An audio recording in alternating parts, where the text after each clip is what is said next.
20:38 y nos vamos a ir a hablar ahora con Ricardo Delgado, que es economista, por supuesto, ustedes lo conocen, socio y director de Analítica Consultora. ¿Cómo estás, Ricardo? ¿Qué tal, Martín? Buenas tardes. Buenas tardes. Bienvenido, gracias por venir. Gracias.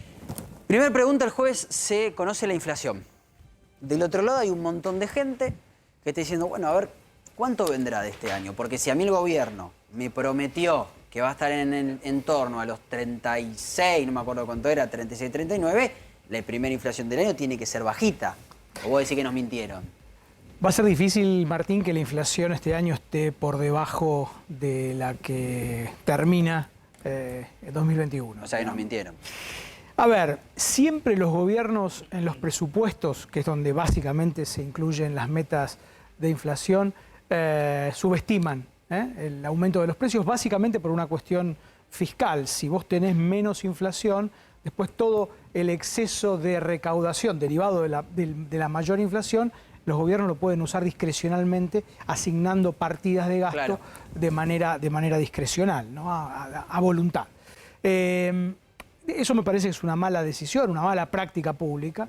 Creo, de todos modos, que la Argentina está perdiendo algunas de las anclas que no funcionaron demasiado bien, pero que eran anclas, que eran básicamente el atraso del dólar, claro, y el atraso de las tarifas. Hoy, justamente, con esta ola de calor. En realidad eran, como vos decís, anclas u ollas a presión que en algún momento... Y que terminaron con 50% de inflación, claro, Martín. O sea, digamos, no funcionaron demasiado. La verdad que cuando uno analiza justamente el impacto que han tenido esas políticas de contención de precios sobre la inflación, ven que han sido de alguna manera ineficaces, como mínimo. Eso se va a perder, porque ahora viene el Fondo Monetario. El gran protagonista de la economía argentina de la próxima década es el Fondo Monetario Internacional. Y el fondo no quiere ni que el dólar se siga atrasando, ni que las tarifas estén tan planchadas como hasta ahora. Que el déficit siga creciendo. Y eso tiene que ver, obviamente, con que el déficit siga creciendo. Entonces, en ese combo va a ser muy difícil que la inflación baje y vaya a ese 33%. 33 será. Que estaba en el presupuesto. O sea, vos decís que a partir de este jueves que se conoce el primer dato de inflación del año, empezamos un camino que puede superar o que va a estar por lo menos cerca de casi el 50 que terminamos el año pasado. Pequeño comentario. Este jueves se conoce la inflación de diciembre.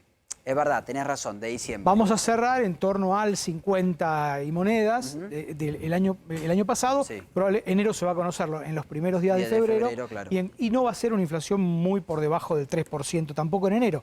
Son meses, diciembre y enero, estacionalmente altos de inflación. Febrero luego tiende a bajar un poco y luego vienen los aumentos de marzo, en donde con la vuelta a la normalidad, si se quiere, y a la vida cotidiana, los precios se vuelven a recalentar.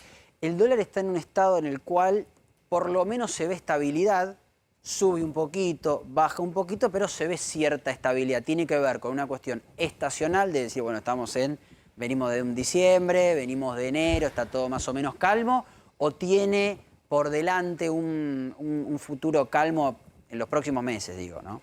Bueno, cuando uno mira los números de los últimos días y los compara con los máximos históricos, estamos en esos niveles. Sí. Por supuesto, tenemos 50% de inflación. Claro. Hoy, el máximo histórico del dólar blue, para poner un dólar que manejamos todos, que fue octubre del 2020, debería ser un dólar del orden de los 250 pesos. Estamos en 208, 209. Como mucho. Exactamente. Todavía está debajo de esos máximos históricos en términos de una economía que pensemos. 2020 era el momento más duro de la cuarentena, las restricciones, el financiamiento del déficit fiscal. En 2020 tuvimos récord de déficit fiscal. El año pasado el déficit bajó a la mitad, pero sigue siendo alto.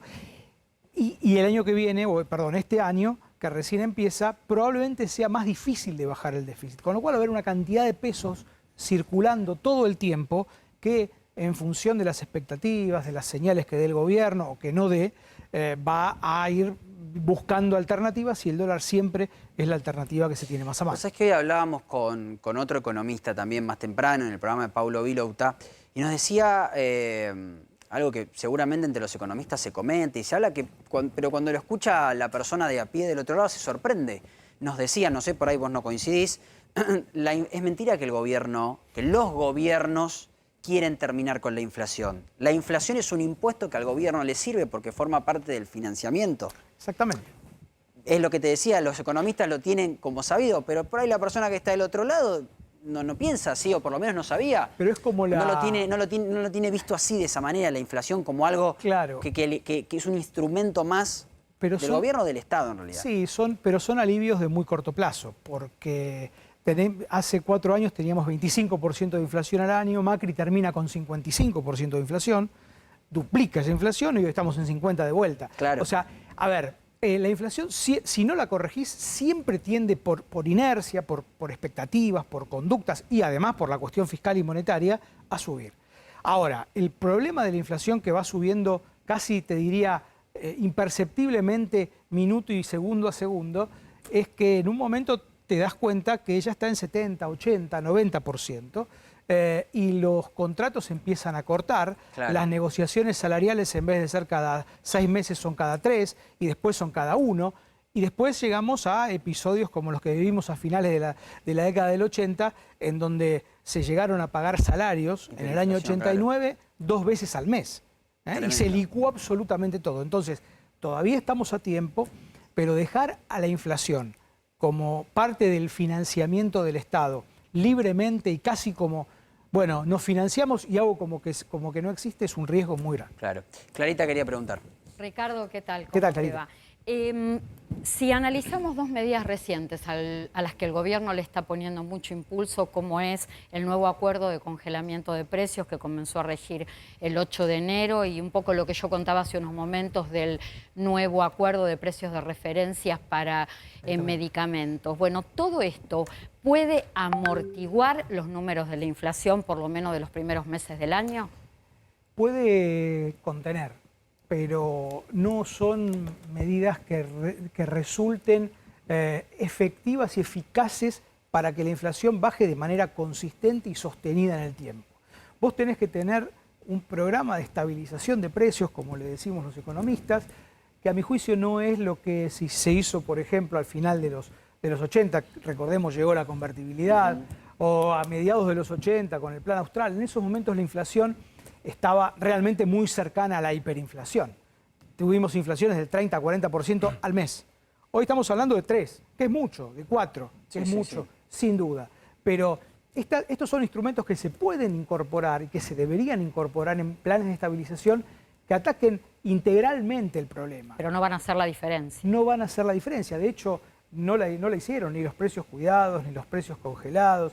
Digo, son instrumentos que obviamente los gobiernos, cuando no tienen la decisión política de avanzar en un programa consistente para luchar contra el aumento de los precios, los usan y, digamos, políticamente quizá puedan servir. Ahora, desde el punto de vista económico, estrictamente, sirven poco. Nacho. Sí, Ricardo, muchas veces se habla que el mercado busca expectativas predecibles, ¿no?, en cuanto al panorama para analizar de aquí a futuro. Y con referencia a la inflación, ¿en qué rol nos pone hoy como país no tener presupuesto? ¿Al mercado esto es un foco de imprevisibilidad, de algo que para adelante no se puede analizar? ¿Dispara las expectativas del mercado a la alza? ¿En qué situación nos ubica? Bueno, todo inversor, todo empresario, todo consumidor, cuanto más información disponga y sea fiable esa información, va a tomar mejores decisiones. Eso es una obviedad, una verdad de perogrullo. No tener presupuesto es no tener una hoja de ruta desde el sector público para ordenar sus cuentas primero y para darle previsibilidad a los que toman decisiones todos los días, que son los inversores financieros, que son los empresarios, pero que también somos todos nosotros como consumidores. Claro. Entonces, esa me parece que es una mala señal, creo yo.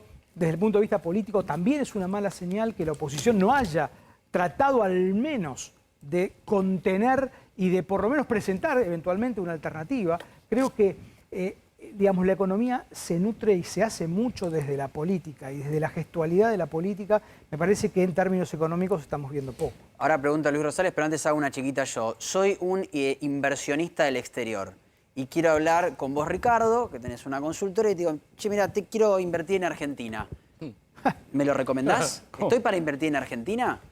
Bueno, tengo plata, quiero invertir en algún lado. Se me ocurrió Argentina, Ricardo, quiero venir a poner plata acá. Y él te va a decir que sí para cobrar. Pero no me mientas, ¿eh? Séme sincero, porque contrato a tu consultora, pero séme sincero. Primero hay que ver el monto, digamos, el nivel de inversión que vos tenés disponible. Segundo, hay sectores que son muy eficientes y productivos en la Argentina. Digo, todo lo que es la minería, toda todo lo que es gas y petróleo, por supuesto, pero ahora el litio, por ejemplo, son sectores que van a tener un potencial enorme y a los cuales este gobierno y los que vengan le van a tener que dar necesariamente estímulos fiscales, previsibilidad impositiva, reglas de juego claras, porque son los sectores que el día de mañana van a generar dólares. Pero me acaba de decir previsibilidad y reglas de juego claras. Claro.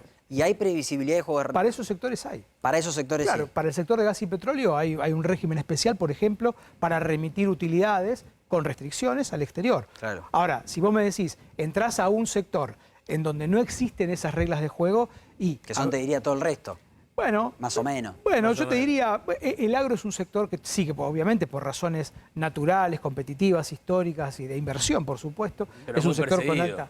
¿eh? Pero muy perseguido siempre. Siempre perseguido, Siempre perseguido. pero además me parece que son los sectores en los cuales la Argentina que viene se va a tener que basar, porque son los sectores que van a aportar divisas, que es lo que le falta a la Argentina ahora. ¿Avisorás en el futuro nubarrones? Obviamente los argentinos somos especialistas en crisis. Viste que cuando un extranjero te dice, y nosotros le decimos a un extranjero, a un especialista, porque la situación va a estallar, y los extranjeros te dicen, ya está estallando hace rato en la Argentina. Estalló Hace hace rato mucho. que estallaron. Bueno, pero en el criterio argentino, el estallido que se viene, ¿se puede asemejar al del 89, al del 2001, No. a una mezcla de los dos? No, yo era de los que, incluso cuando este tipo de planteos se hacían en el 2020, el 2020, en el 2021, en muchos momentos se hicieron planteos de se acerca el Rodrigazo, Claro. te agrego uno más. Yo creo que no. Ahora, ¿esto quiere decir que vamos a vivir mejor? Va a ser difícil. Vamos a seguir conviviendo con inflaciones que van a ir comiendo la capacidad Claro. de ingreso, Eso es lo grave, claro. del salario, de las jubilaciones, de todos los que perciben ingresos en pesos, que somos la gran, enorme mayoría de los argentinos. Vamos a estar corriendo siempre detrás. Como la ranita hirviéndonos. Sí, de a poco. Ahora, ¿eso implica estallido? No, porque no están ni dadas las condiciones del 2001 ni tampoco las del 89. Vos sabés que el otro día escuchaba a un jugador de fútbol, Nicolás Frutos, que hablaba en Radio La Red, que vive en el exterior, en Estados Unidos, y le preguntaban en La Red qué era lo que más le costaba explicar de la situación argentina. Y él decía justamente la inflación. Claro. Cuando le explicamos a alguien, o cuando yo intento explicarle a un norteamericano que nosotros tenemos 3% de inflación, te dicen al año, no, al mes 3% de inflación. Claro. Digo, evidentemente, volviendo al principio de la conversación, es el gran problema que tenemos los argentinos. Sí. Evidentemente, y no lo sabemos resolver, no tenemos la capacidad, o no queremos resolverlo, o no quieren resolverlo. No, digamos, se sabe cómo se resuelve la inflación. Es un proceso largo, es un proceso costoso, sobre todo al principio en términos de ingresos. Se requiere mucha decisión política. Los gobiernos tienen que tomar la decisión de avanzar en un programa Claro. digamos, gradual y explicar cuáles son los procesos y los caminos. Ahora, me parece que, y eso implica obviamente un consenso político que hoy no se ve, desgraciadamente. Ahora, el mundo también empieza a tener, por supuesto, una escala infinitamente distinta, procesos inflacionarios. Digo, Claro. Estados Unidos está proyectando inflaciones del orden del 5%, Europa lo mismo. El otro día vi en Twitter una foto de un restaurante en donde ponían la carta y decía arriba en inglés, a todos estos precios súmele $1. Claro. ¿Ok? Digo, ahora, por supuesto, las dimensiones y las escalas y, por supuesto, la capacidad de adaptación, un poco lo que decía Luis antes, que tenemos los argentinos con la inflación, desgraciadamente es más alta. Clarita la última. En la segunda quincena de enero comienzan a funcionar las extraordinarias en el Congreso, donde se le va a dar prioridad al presupuesto 2022 y al plan plurianual, que está marcando de alguna manera, lo que va a marcar este plan es el lineamiento de los próximos 5 años de la economía argentina. Puntualmente, este proyecto, ¿qué opinión te merece? ¿Cuál es tu análisis? Pensando que Argentina tiene serios problemas con las medidas largoplacistas. Sí, bueno, a ver, me parece que vamos a tener que empezar a pensar en el largo plazo, primero porque tenemos que acordar con nuestro principal acreedor, que es el fondo. El fondo va a estar, como dije antes, al menos 10 años monitoreando a la Argentina, porque va a ser un programa a 10 años, y en consecuencia va a exigir, para terminar de cerrar ese acuerdo, que haya ese tipo de metas. Ojalá, Clara, que podamos cumplir por lo menos las primeras revisiones trimestrales y no vuelva esa palabra que en otra época se usaba mucho, que era el waiver o el perdón de las metas con el fondo, porque realmente eso va a implicar que la Argentina siga haciendo las cosas mal. No, el programa con el fondo no va a resolver a la economía argentina de ninguna manera, pero sin ese programa, sin esa hoja de ruta, va a ser mucho más complejo. Ricardo Delgado, muchas gracias. Muchísimas gracias, Martín. Bueno, muy bien, 20:53, estamos en vivo, 36 grados 4 décimas en la ciudad de Buenos Aires. Ya llega el señor Rolando Graña con su programa Periodistas. Bueno, casi hemos terminado, señoras y señores. Clarita Salguero, muchísimas gracias por hacernos el aguante. Nacho Botaro también lo mismo. ¿Me puedo parar para ir para allá o no? Perfecto, me paro. Así estoy más cerca de ustedes. Gracias, Clarita. Al ¿La contrario, pasaste bien, un gusto, Clara? Martín. ¿Sí? Perfecto. Perfecto, Cómoda excelente. y muy contenta. Nacho. Gracias, Martín, un placer. Gracias, nos vemos mañana. Mai, querida, lo mismo para vos. Nosotros nos vemos mañana, nos vemos en un ratito nosotros acá al lado. Sí. Señor Luis Rosales, un placer. Al Muchísimas contrario, gracias. gusto. Vamos a vernos en las cabañas flotantes. En las cabañas flotantes, vamos para allá, Seguramente. por Ya la promesa supuesto, por hecha. supuesto, exactamente. Y antes de despedirnos, hablamos un ratito con el dueño de este espacio, que es el señor Macu Mazuca, que está aislado. Macu, ¿cómo estás pasando esta primera